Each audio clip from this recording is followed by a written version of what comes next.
Only job మాత్రమే చేసి rich అయిన వాళ్ళు ఎవరైనా ఉన్నారా మీకు తెలిసి? అంటే వాడికి ఎటువంటి బ్యాక్‌గ్రౌండ్ లేకుండా, ఎటువంటి అసెట్స్ లేకుండా ఓన్లీ జాబ్ నుంచి వచ్చిన ఇన్‌కమ్‌తో రిచ్ అయిన వాళ్ళు ఎవరైనా ఉన్నారంటే నాకు తెలిసి ఒక్కరు కూడా లేరు అలాగా. అంటే ఎటువంటి బ్యాక్‌గ్రౌండ్ సపోర్ట్ ఆర్ అసెట్స్ లేకుండా. ఇది రియాలిటీ మనం యాక్సెప్ట్ చేయాలి.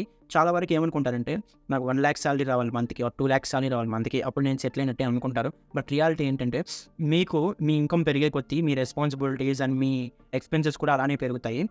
అండ్ మీరు సేవింగ్స్‌లో, అకౌంట్స్‌లో ఎంత సేవ్ చేసినా కూడా మీరైతే దాని నుంచి ఎటువంటి ఫైనాన్షియల్ ఫ్రీడమ్‌ని పొందలేరు. రిచ్ అయితే ఎప్పటికీ అవ్వలేరు. మరి ఏం చేయాలి? ఖచ్చితంగా ఈ రోజుల్లో ఇప్పుడున్న ఎక్స్‌పెన్సెస్‌కి, ఇప్పుడున్న ఇన్‌ఫ్లేషన్ రేట్‌కి మీరు సెకండరీ ఇన్‌కమ్ సోర్స్ అయితే ఖచ్చితంగా క్రియేట్ చేసుకోవాలి. జాబ్ అనేది ఫిక్స్డ్ ఇన్‌కమ్. మీకు దీంట్లో మాక్సిమం క్యాప్ అనేది ఉంటుంది. దాని మించి మీరు ఎర్న్ చేయలేరు. ప్రతి ఒక్కరి కెరీర్‌లో కూడా చాలా ఇంపార్టెంట్ ఫైనాన్షియల్ ఫ్రీడమ్ అనేది. అంటే మీకు నచ్చినట్టు మీరు కనీసం ఒక స్టేజ్ తర్వాత నుంచైనా చేయాలి. లేకపోతే లైఫ్ అంతా కూడా మీరు వర్క్ చేస్తూనే ఉండాల్సొస్తుంది.